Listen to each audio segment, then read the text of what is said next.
I'm joined now by National Security Analyst Brigitte Gabriel. Also with us, National Security Council Chief of Staff Fred Fleitz. Thank you so much, both of you, for joining us. Fred, let's talk about the timing of this strike just weeks after the devastating attack on Houthi leadership. What do the rapid actions of the Trump national security team suggest that they are attempting to really could there be even a stronger message to other bad actors, such as Hamas? Well, I think the message here is that Trump is very serious about ending the Houthi threat to ships in the Red Sea and in other sea areas and attacking Israel. The Biden administration was never serious. In one instance, it actually warned the Houthis before an attack, which allowed them to move their weapons out of a depot before it was bombed. And I think the strategy right here is that the Houthis are going to suffer devastating losses if they don't stop firing their missiles. And eventually the missiles will all be destroyed or they're going to run out of missiles. But I agree with you. I think Trump is also sending a message to other U.S. adversaries, especially Hamas and Iran.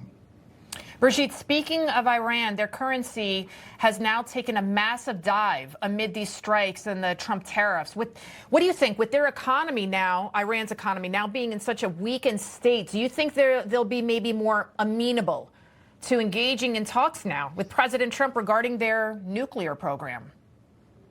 Iran has zero interest in engaging with the United States to negotiate its nuclear program.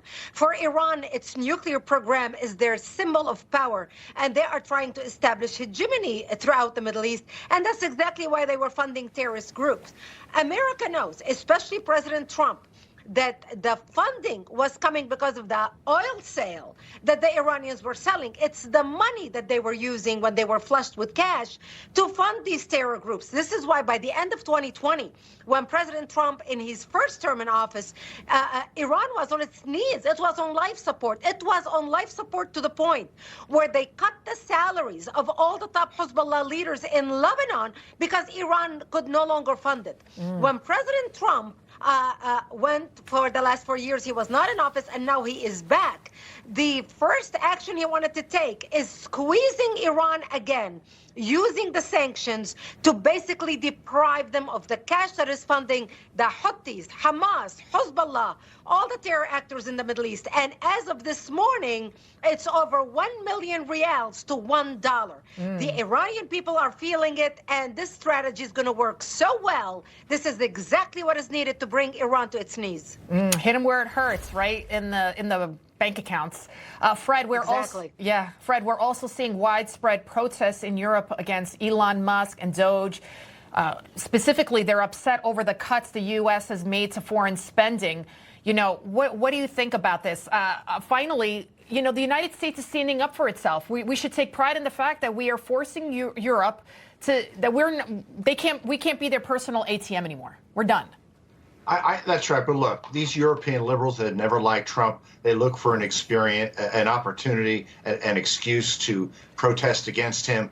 But, you know, these nationwide protests in the U.S. where they started, these aren't an organic, natural phenomenon. These are pushed by the Democratic Party, left-wing groups with billion-dollar donors. There's no mass movement in the United States against Trump and against Elon Musk. The Democrats are desperate. They're trying to manufacture outrage that's just not there. And some of these protests in the U.S. were pitiful. Some of the ones in Europe attracted hundreds of supporters. And I imagine these are people who just have nothing better to do than go out and protest against Donald Trump.